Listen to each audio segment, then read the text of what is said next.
The judgment in the biblical story is that you know a tree by the fruit it produces. What kind of fruit is produced in the Bible Belt, in the religious rite? Well, let us notice some facts of history. What we call the Bible Belt is almost identical with what we once called the Old Confederacy.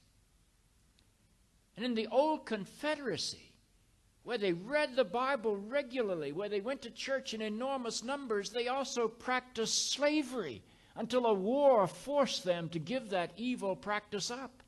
It wasn't done voluntarily.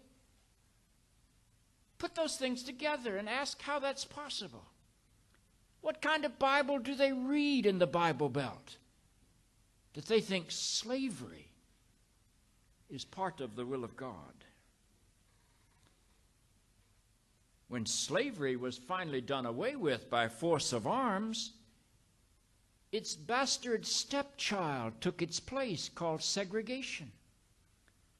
And people lived in that segregated system, diminishing the humanity of people of color. What kind of Christianity is it that will treat human beings as subhuman creatures?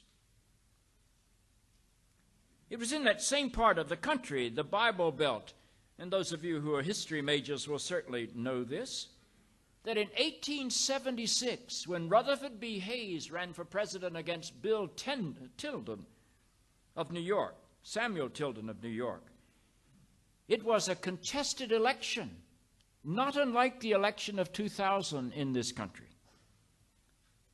And in this contested election, a deal was struck. And all the contested votes were in the South, mostly in South Carolina and Florida. History does have a way of repeating itself.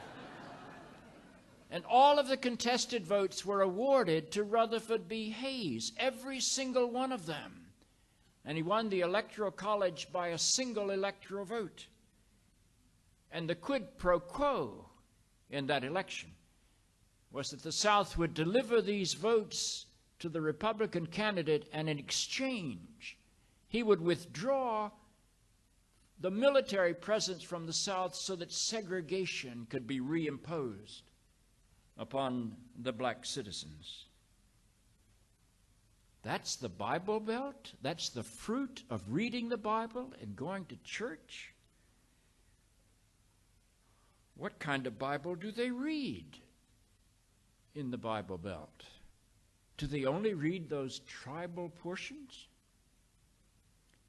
Well, it's also in the Bible Belt, my homeland. I'm not talking as a foreigner.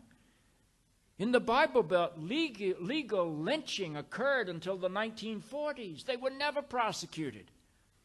Civil rights workers were killed into the 1960s, and they were never prosecuted. The people of the Bible Belt set dogs upon black people in the Civil Rights March. The people in the Bible Belt used fire hoses on black people in the 1960s. And the courts and the judges refused to convict any of these people of their crimes. And they were all church-going, Bible-reading, born-again Christians. What kind of religion is this? What kind of Bible is it that they read? What kind of God is it that they worship? If the test is that you judge the value of a tree by the fruit that it produces, what do you do with this list of fruits of that kind of religion? One other thing that might be important to know.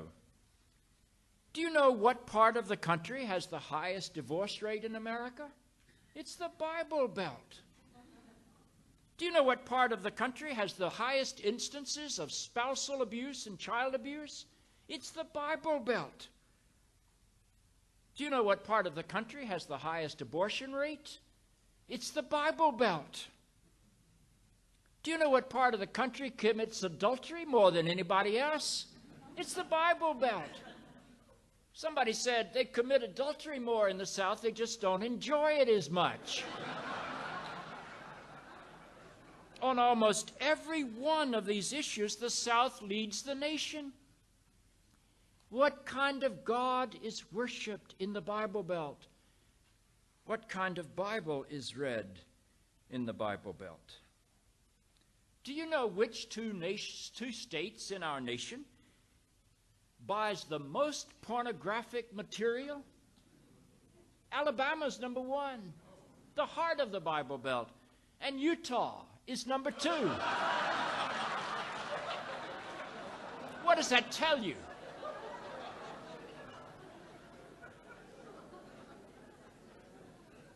Do you know which part of the nation executes more convicts than the rest of the nation put together? It's the Bible Belt. It's indeed Texas alone. But if you put the rest of the Bible Belt together with Texas, they execute more people than every civilized nation in the world put together every year. What does this mean? What kind of religion is it? What kind of religious revival are we having? Do you know what section of our country supports the war in Iraq with the highest percentage? It's the Bible Belt. Where is hostility toward gay and lesbian people the deepest in America? It's in the Bible Belt. It's among those people who go to church most frequently, among those people who read the Bible most regularly, among the people who are the most overtly religious. Where's this conflict? How do you understand that kind of behavior? If this kind of religion represents the content of the rise of religion in the 21st century, is that progress? Does anyone want this kind of religion to be the content of a religious revival? Is that the direction you want to go yourself? Is that the direction you want your nation to go? Or your world to go? But even more important, is that an accurate portrait of the God of the Bible? Well, it is the God that you will find on some pages of Holy Scripture. But the fascinating thing about the biblical God is that the biblical God seems to grow through the ages. No, I don't think it's fair to say that God grows, but it is fair to say that the human perception of who God is and what God means might grow. Tribal religion identifies enemies, but the deepest strand of religion in the biblical story drives us to a place where we are told we must love our enemies. We must bless those who persecute you. And the only way you can finally be fully human is to love your enemies. That's not easy. But as long as you're busy hating, your own humanity is impaired. Now think about what that means for just a moment. You cannot worship God until you love your enemies.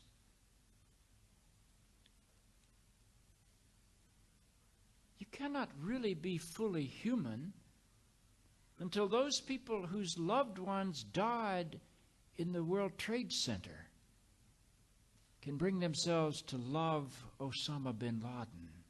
Think about that. You cannot really be human until those who lost their families in Hitler's Holocaust can bring themselves to love Adolf Hitler.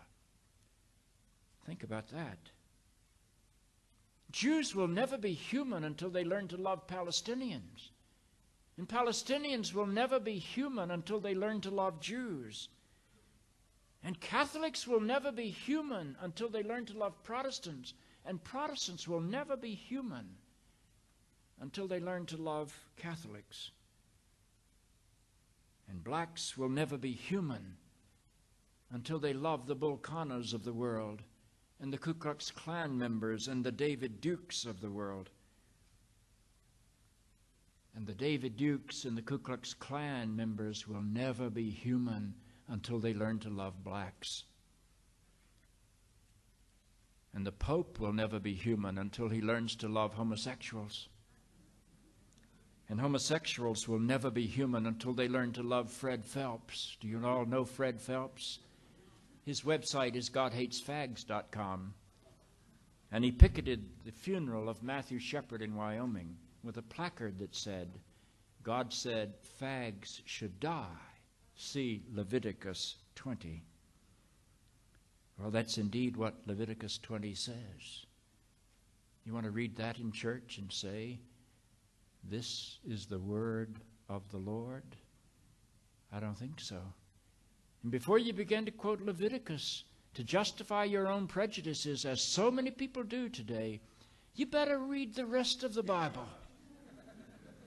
Maybe you ought to read that passage in Deuteronomy that says, if a child is willfully disobedient and talks back to his or her parents, that child shall be taken to the elders of the city and stoned until dead at the gates of the city. Now, if you take the Bible literally, how many of you would still be alive?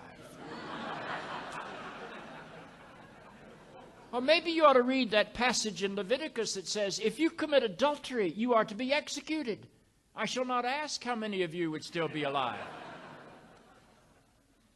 And if you worship a false god, you are to be executed. Well, who's going to tell you who the true God is? Is it going to be Ian Paisley of Ireland? Or the Ayatollah Khomeini? Or Jerry Falwell? The whole world would be at risk until we agreed on a proper definition of God.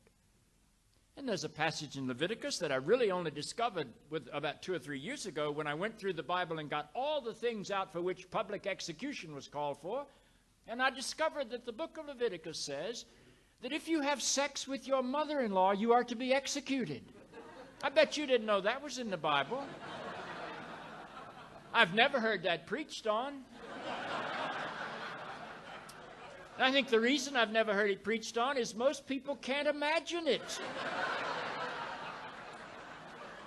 And you just laugh because you just imagined it. You got to be careful when you begin to claim that somehow God dictated the Bible that includes all of the cultural prejudices of the ancient world.